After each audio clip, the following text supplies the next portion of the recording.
Hello and welcome to the Book Show on Diversity TV. I'm Ava Colopy, a writer of fiction, nonfiction, and poetry. My Facebook and website are Ava Colopy Books. Welcome to Jacksonville, Arkansas. This is where I work now. This apartment is built like a bunker. It was built in the 1960s for military personnel living at the nearby Air Force Base, and it is now long been just used for regular people. I call it the woman cave, and it has everything I need right here, which is not that much. Welcome. We are going to get into a new book now. Healthy Boundaries. How to Set Strong Boundaries, Say No Without Guilt, and Maintain Good Relationships with Your Parents, Family, and Friends by Chase Hill, which I bought on Kindle. Having books on my phone is my new favorite thing.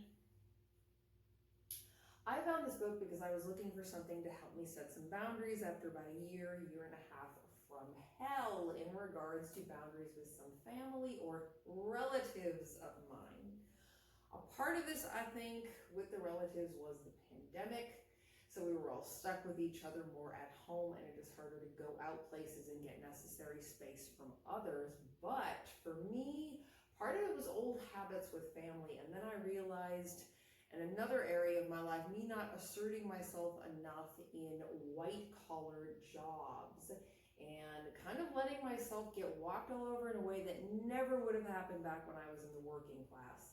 Like back in the day when I walked onto landscaping jobs with my dad, I took charge and acted like I owned the place. And I realized that as soon as I finished my college degree and I got a job that requires a college degree and I was white-collar, I didn't have that same self-confidence that I belonged there and I could just get there and take over.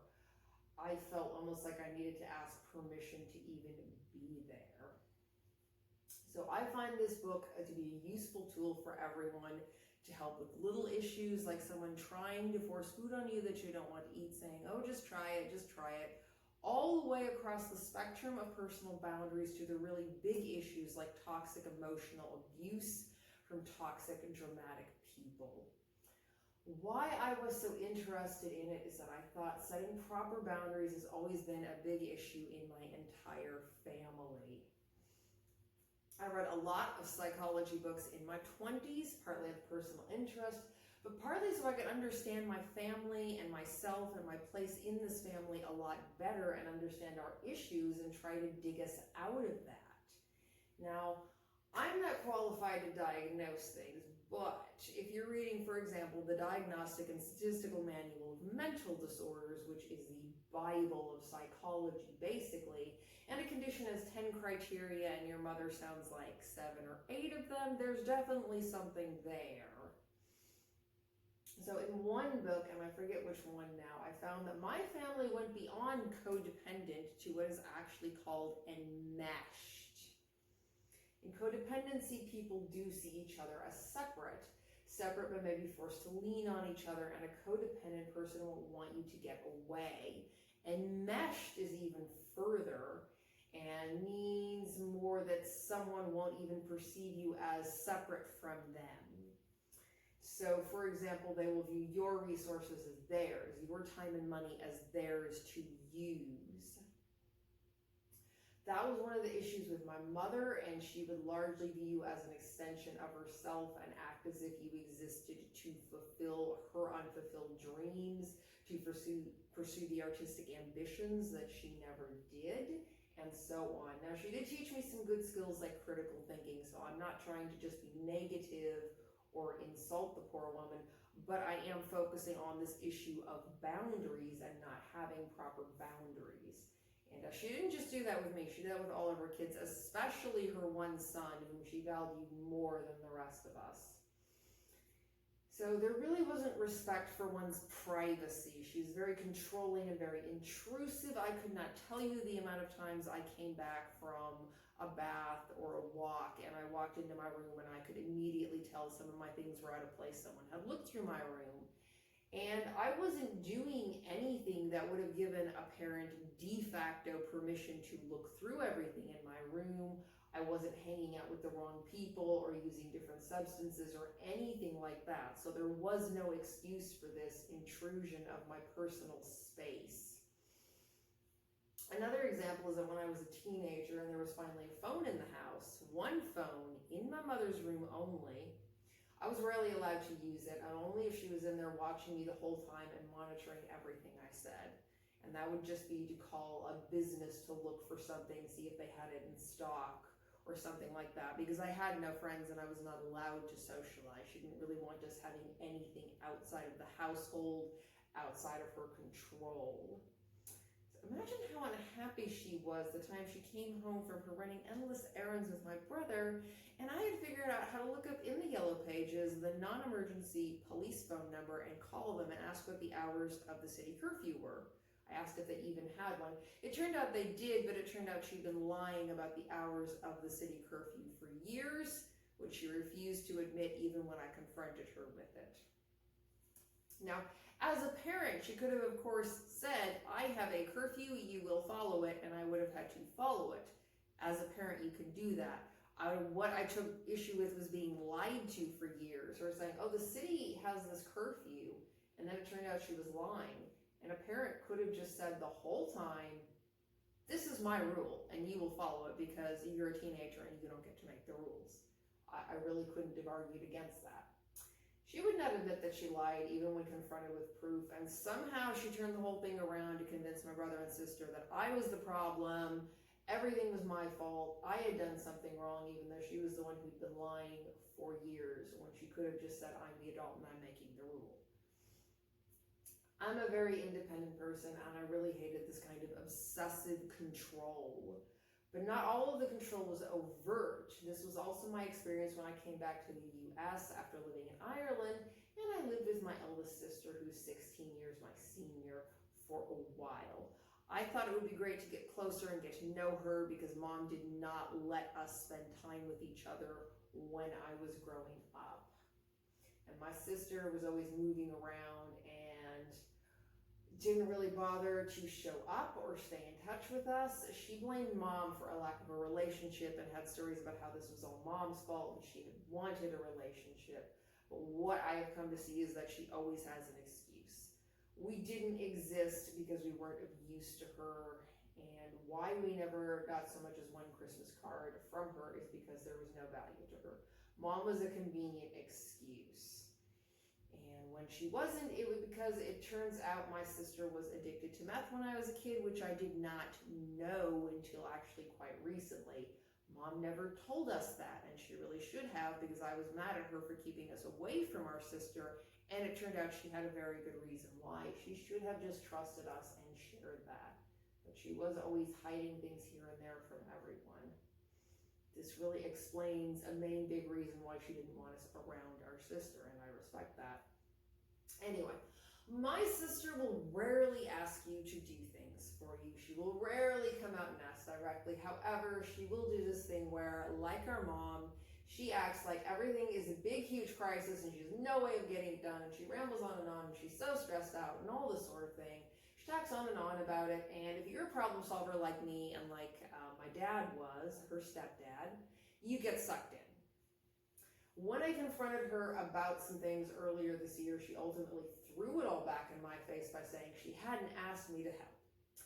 Well, she hadn't asked me to help with her dying husband and her 2 grandkids that her drug-addicted niece dumped on her and abandoned them. And, well, the long and short of it is, I have visited once and then gone back to Ireland where I was living, and she did have the kids messaging me via her messenger to say, oh, we miss you, we want our aunt back, and oh, it's so lonely here, and adults always abandon us, and things of that general nature. And they kept saying how much they missed me, and I don't even know how much of that was them or her at this point. But in my opinion, she used that and other tactics to get me to go move in with her for a while, saying, oh, we'll finally get to spend time together, quality time together. So I went there, and I went to Arkansas instead of going back to my original home of Oregon, which I missed a great deal. In my view, I was completely willfully manipulated into coming and staying, though I ultimately did have some of my own reasons why I was staying. I was actually looking at an ESL job in China for a bit there, but then with the uncertainty of the pandemic, I thought I might be better off not traveling internationally right now, much as I love the opportunity that is present, but let's make sure that things are going to work out better. She would show appreciation at times, and sometimes make some food and leave me some extra food, make dinner for the family, that kind of thing.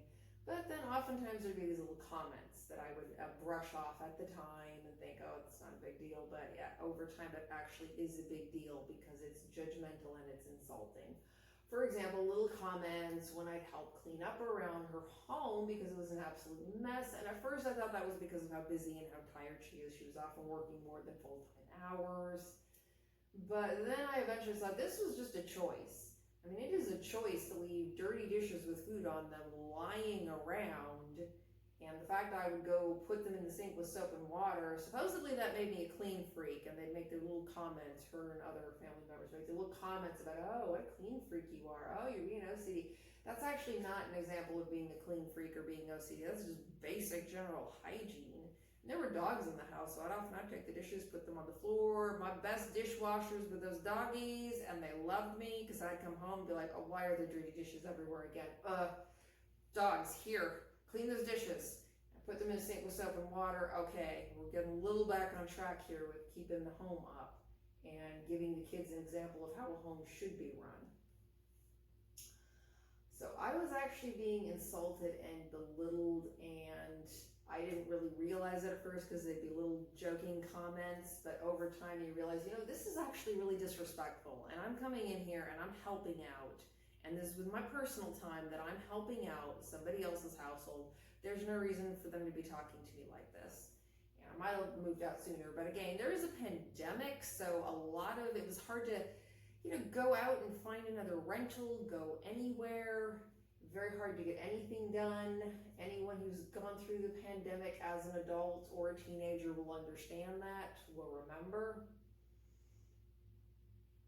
So I was hoping to come in and help everyone elevate themselves with my international experience and my degree. The other people in this part of the family, they have no degrees. Some of them had not finished high school. So I was really hoping to come in and elevate everyone and energize them and get them motivated to do better.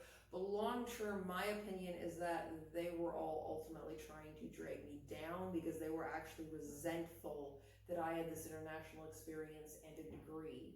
And there's no reason to resent me for that, of course. You can resent yourself because you make other life choices to get on drugs, to do crimes, to limit your options long term in life. And the fact is, I earned all of this.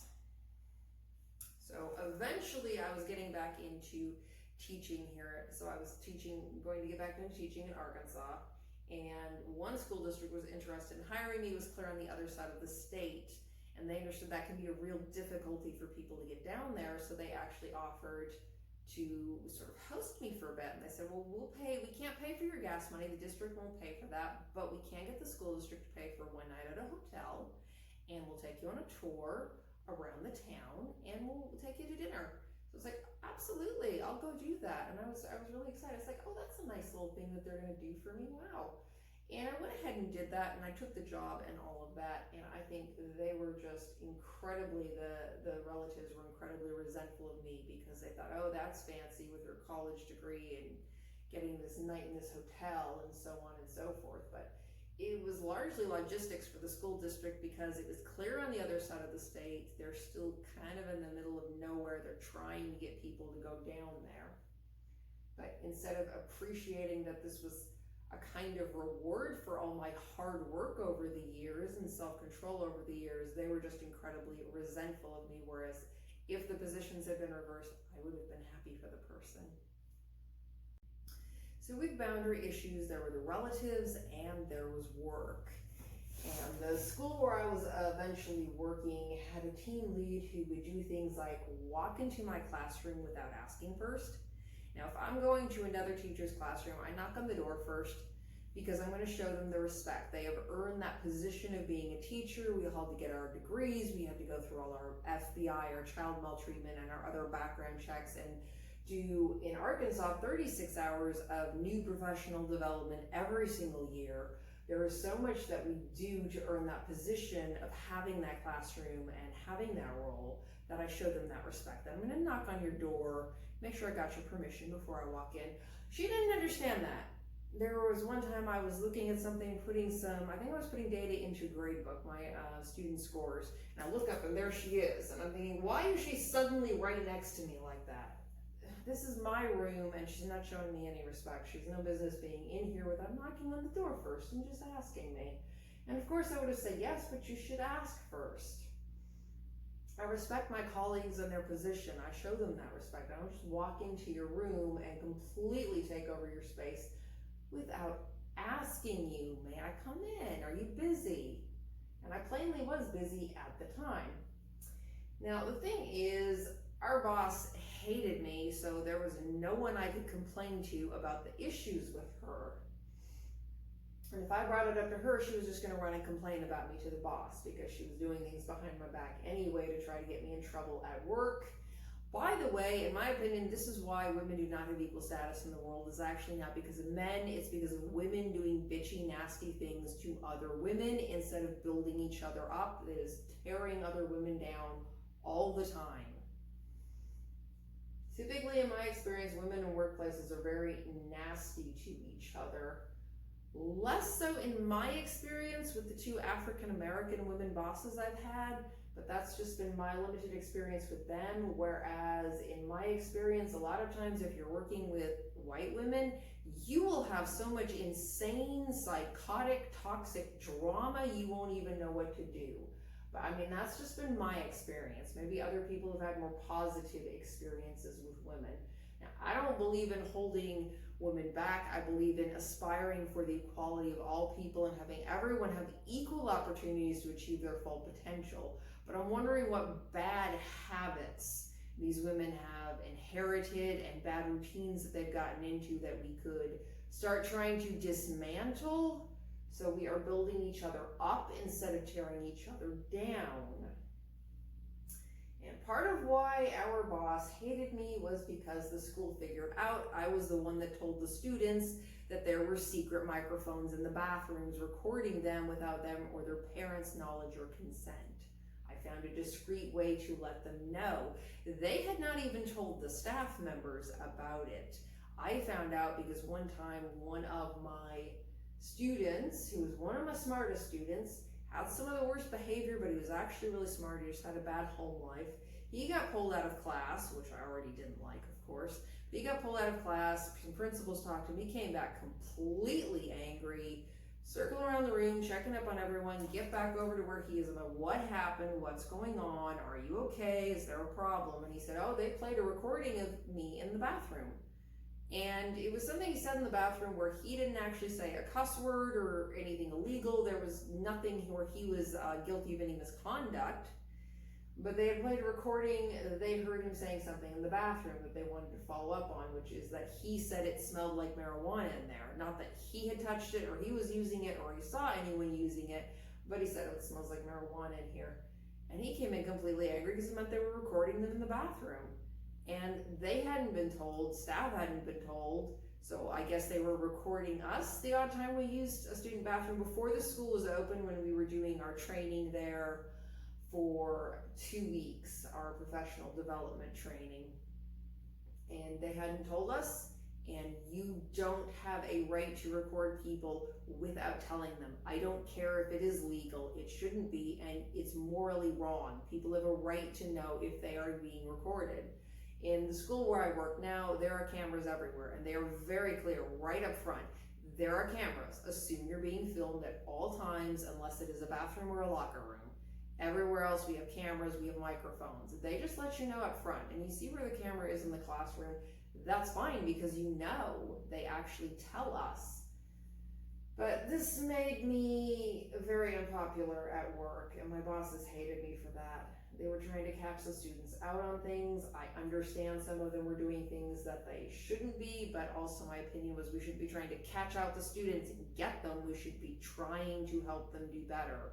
A lot of those kids came from bad households, and they should have been doing better, but they didn't know how, and that was where we were supposed to come in, and some of us did as much as we could. So anyway, I couldn't complain about her behavior to any of my bosses or to her. I had to just put up with this disrespect that was really unwarranted and unfair.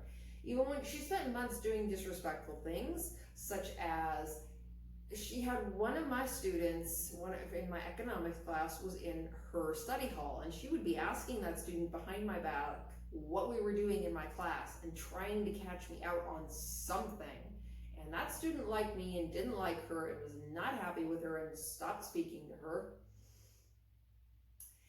And this teacher would go into our shared Google Drive and check my economics lesson plans and see what I was doing, which was basically exactly the same as what the other teacher who was teaching economics was doing. I would just copy and paste his lesson plans, and he said it was fine if I did that. We were teaching the same subject. He was fine with that. It was a time saver for me. So this was really ludicrous behavior, and it was just adding extra stress on for me because I had someone trying to find fault to get me in trouble for no reason, instead of all of us just helping each other and building each other up. And the way they treated staff there was ridiculous anyway, considering how frequently they had staff changes. And by the end of that school year, about 70% of the teachers, myself included, left that school. By some estimates, 48% of teachers in the US are trying to get out of education entirely, and this is the nonsense they're doing in workplaces. This is not how to retain your staff. So at the same time, I was also trying to adopt my grandniece, but her dad had come back. He was off drugs. Our relationship had changed. And in my opinion, my family largely manipulated that change, maybe or maybe not, because of the tax money that people with kids get. I never got any tax money or the court-ordered child support the dad and mom were supposed to pay me. But if I brought up anything like that to the relatives, they would make me out to be the bad person. And I made it clear, I don't want the money myself. It could go onto some kind of a card or a food stamp thing just for the girl that I can't access. I'm an adult, I'll pay my own way, but her parents should want to help pay for her. And now that we have the father back, he shouldn't just be sitting around playing video games and drinking alcohol all day. He should be helping to pay for his own child, and he should want to. But then I'd be made out to be the bad person. So I had her living with me for a while down in the town where I was working, and was really trying to make it work and be that really good influence on her, get her to brush her teeth twice a day and do all her homework and all these kind of things that a parent and a responsible adult will do. She hated it down there. The town there wasn't very safe. The middle school was kind of a mess. You know, 8 to 10 fights a day. It wasn't very safe. She missed her family and wanted to move back. She also missed her school friends. And I think she hated that I had rules, structure, boundaries, and she did her fair share of chores. None of my chores, just her fair share of them. So as she was leaving, she stole money out of my wallet. She stole things from my apartment that I only found out later when I came back, and I'd be looking for something and it was gone, and we were the only two people that had been in there. She also stole something out of my car, which was just this container that had gum in it, and it was half empty. It was a stupid thing to steal, but those are obviously huge boundary violations. And after that, she was banned from my home and my car, because you do not steal from me and still have access to anything of mine. And she needed to learn that there are consequences when you behave that way, and nobody else was teaching her that. I was not the first person she'd stolen from, but other people weren't teaching her that, except one honorary grandmother who said she was banned from her house for stealing. So after that and other experiences over a particularly bad year, I very firmly and frankly angrily communicated a lot of my unhappiness with things to my eldest sister, especially when I told the family how hard my work situation was, how stressful, how they consistently demonstrated that they acted like they were out to get me, and yet they still offered me a contract renewal. So it feels like they want teachers in a pit just so they can torment you, quite frankly. But they consistently showed no concern or consideration for the fact I had a bad work situation and I was living alone. They were just jealous because I had a college job. They were quite surprised when they found out that my sister actually makes more money than me. Teachers in their first few years do not make that much money. And I think they were just speaking ill of me behind my back to this girl out of jealousy, and one of my cousins did confirm that for me, and he'd have no reason to make that up. Teacher isn't one of your high-paid college jobs, so they were very surprised that I didn't make more than that. That's how little the U.S. values teachers or their children and their futures, apparently. So that was when I started absolutely setting those boundaries with them of saying, well, there were a lot of things that I had to complain about. So I had already begun setting boundaries when I bought this book.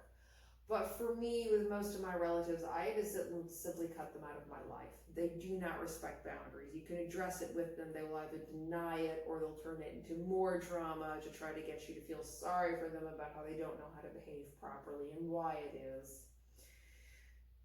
They act as if there are no boundaries. And besides that, they will, just as my sister did, try to throw it back in your face. Like with her saying, oh, I never specifically asked you to do X, Y, and Z. No, you just came in and acted like it was the biggest crisis and you had no idea how you were going to solve it. You know I'm a problem solver by nature. So on top of that, I'm an empathetic person. And this is a part of why my students always basically like me and they think of me as a good teacher. It isn't just that I'm teaching a subject, it's that I care about them and I show an interest in what's going on with them. And I consider if they look exhausted or they look like they're just really upset, and I go ask them why. Rather than just say, why isn't your work getting done more efficiently? I go, hey, what's going on with you? You look a little upset, what's going on? And you find out maybe someone in their family just died or they've had a big breakup or something, and you show some compassion. And I value this a great deal in my teaching, and so do they, but my family does not. They just see it as something to take advantage of. And it works pretty well in teaching because teaching, that is a role where you have those built-in boundaries anyway with your students. There are just limits that you will not cross, especially with underage students. So as much as you may sometimes take work home with you because it is in the back of your mind, you're worrying about one of your kids. Sometimes you're worrying because everyone's on the vacation week for Thanksgivings or for Christmas, and you're thinking, yeah, I know some students are going to be at home probably getting beaten. I have no evidence they're getting beaten, but I have my sneaking suspicions. So there's nothing I can actually report as a mandatory reporter, but I know something is wrong. So you try not to take it home with you. But to a certain extent, you can actually leave that at work. That's there's a boundary, and there are definitely boundaries that are respected when the students are underage especially. And that is a part of why my students know that they're safe with me and do have that respect for me. It's because I will respect those boundaries and they never have to worry about them. So they can be very comfortable around me in that way and not have to be on guard because they know those boundaries are going to get respected. If you could get my family in for counseling, they would just use it to tell their stories and manipulate their therapist into giving them sympathy. I've never gotten counseling myself. I have found reading different psychology books to be very helpful, though, and very insightful. My eldest sister, like her mom, is extremely good at convincing people of things, so going to a counselor would be of no use. So, for example, when my grandniece's dad came back and he had a severe drinking problem, eventually my sister, whose only medical training is that she didn't quite finish medical assisting school 32 years ago, said she could tell that he had chemical dependency on alcohol and he would die if he stopped drinking. I didn't believe that. The aforementioned cousin didn't believe that. Some of us did not believe this nonsense. We believed he could just wean himself off himself and stop drinking. It is a choice. You put that bottle to your lips, and he wasn't going to die, and she was not qualified to make this diagnosis. He was making excuses and enabling his addictive behavior. This led to my grandniece yelling at me when I was trying to be the voice of reason, saying, oh, but Dad would die. No, he wouldn't. No, he wouldn't. But Grandma said, but your grandmother's not a doctor. Your grandma's not qualified to diagnose this. She has the medical training. No, she doesn't. No, she doesn't. She didn't finish medical assisting school, and that was 32 years ago. My sister found some counselor who would agree with her. She's that good at selling stories, and I'm assuming this counselor was going to get some kind of state insurance money because this father did not have any insurance or anything. So I'm assuming it was through the state health benefits or something. Some way she was going to get money on it, so she'd agree to anything. And as soon as my sister said, I found a counselor, I said, I don't think she knows what she's talking about. I still don't believe it. He could stop drinking at any time. This is pure nonsense. So he didn't have a job. She was buying all the alcohol. She was enabling him. She needed to stop it. That is one of her problems. He needed to stop, especially in front of the kids.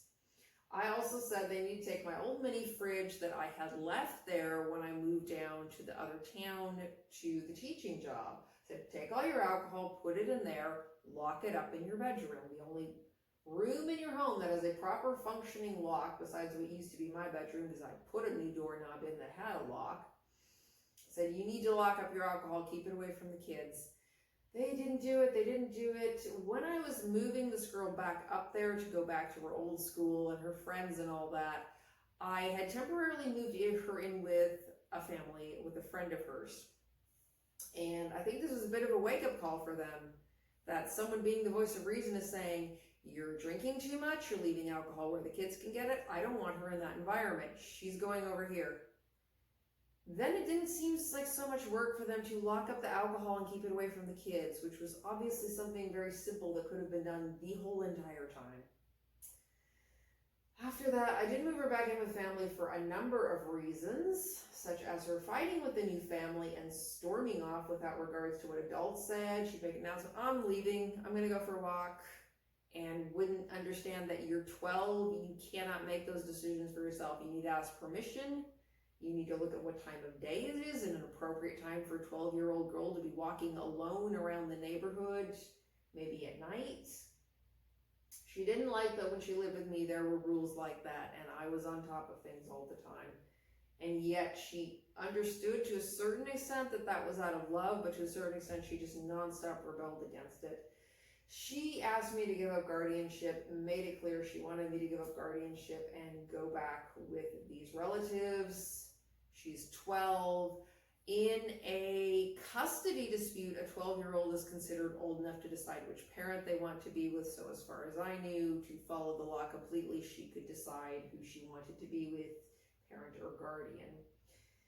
And in any event, if you're stealing from my home and my car, you're causing me a lot of problems to where I can't really manage to have you in my life and involved in things when you've broken my trust that much after I spent a great deal of time creating a bond that was built on trust and where I was not lying. Then I can't have that lying and stealing.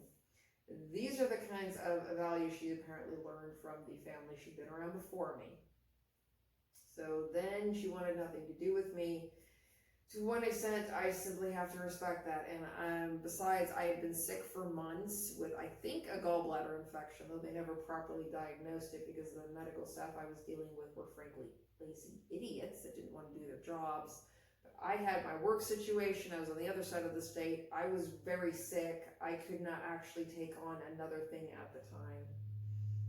Sadly, this meant no more go-kart trips or anything fun, but I also needed for her to learn a lesson. You know, your actions have consequences. When you treat people like this, things are going to happen. Another issue was that by this point, this girl had also been banned from my boyfriend's house for her incredibly rude and disrespectful behavior towards me, and then additionally towards him the last time we had visited there. And he was actually more offended by how badly she treated me. Now, I had cut her a lot of slack because I thought about moving down to this other town to take this job, which I really had only pursued a public education just so I would have enough money to support two people. But I understand that at 12 that was hard for her to understand, and she was probably feeling rejected, so I cut her a lot of slack and come in with compassion and not spanked her like he wanted to, which he couldn't have done legally because it would have been the guardian's responsibility. But I came in with compassion and tried to err on the side of compassion. In the end, I probably should have spanked her. But I was trying to come in with compassion and structure and rules and being calm, or trying to be calm about things. We had some serious conversations about rules and boundaries when we were down in the town where I was working. And like I said, she didn't like that I had structure. We also had some fun when I was down there, and I took her down to the beach because she'd had a lifelong dream of seeing the ocean. I took her down to the beach in Louisiana, surprised her with that one weekend. It wasn't all about being responsible all the time. It was also about having some fun. But then she just got mad at me and said that that was something her grandmother my sister was supposed to do with her, and then she was mad at me, and I really just couldn't take that. I made your lifelong dream come true. What do you want? And I like to spend a lot of time with my boyfriends, of course, and I didn't have any friends in Arkansas. I didn't know anyone in Arkansas. I had him, and then that would make us so out of a conflict there because she was not welcome there anymore. It was another place she'd been disrespectful and or stolen from and got herself banned from. And I was trying to get her on track so that she could be successful in life, and she was fighting me at every turn. And I was able to overcome that until my relatives pushed it to the point where she was completely turned against me. I have found that my oldest sister is a very toxic person.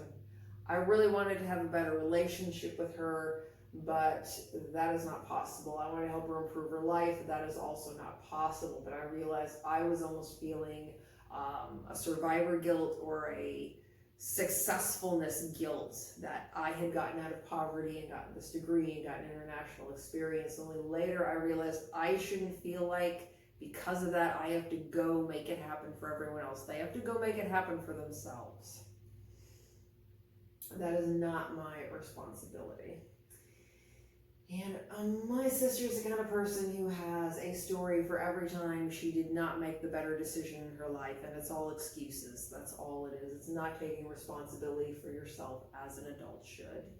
And it reminds me of our mother's favorite saying, success needs no excuse, which is ironic given that Mom's life was kind of the opposite of that saying. Mom, like my sister, has good stories, but when you actually live with either one of them, you see that they are not a victim of circumstance, that they are the victim of their own personal choices. Decisions are intentional. And I think that whole long-term encounter was more about just being jealous of my success and wanting to drag me down than giving me the opportunity to lift everybody up. When I got to the point where I could actually afford to take this girl out of my sister's trailer park life and get her towards a better life, the family just fought against me nonstop and poisoned this kid against me, and I was trying to get her out of there. It's a funny thing, actually. Neighbors and local police in that neighborhood, if they talk to me, they're always baffled that I was even related to this woman, my half-sister, because I wouldn't come at them with fighting, cussing, and thinking I could just do whatever I want to, even with police involved. I would just go and talk to them and ask what the problem was, and we could just discuss things like calm, intelligent adults. We are judged by whom we associate with, and with very good reason. When I was in college for a while, I was a part of a very close group of friends that meant a lot to me. But we were often kind of depressed about different things in our lives, and eventually they were getting more into drug use and sleeping around a lot, and one was trying to find a prostitute to hire to be with her and her boyfriend, and they secretly recorded a member of our college's staff, and there was some drama about that I quickly distanced myself from and said I had no knowledge they were going to do that. I'm not associated. I didn't want to wreck my good reputation with the college. And I eventually just had to distance myself from them because I thought these people are not going to get me to where my goals are in life, to where I want to be. They are just going to drag me down. So it hurt to not have these friends anymore, especially since I was living in Ireland and I didn't know that many people. It was lonely, but I had to ultimately push them away. And the same is true of many of my relatives. I can't have anything to do with them.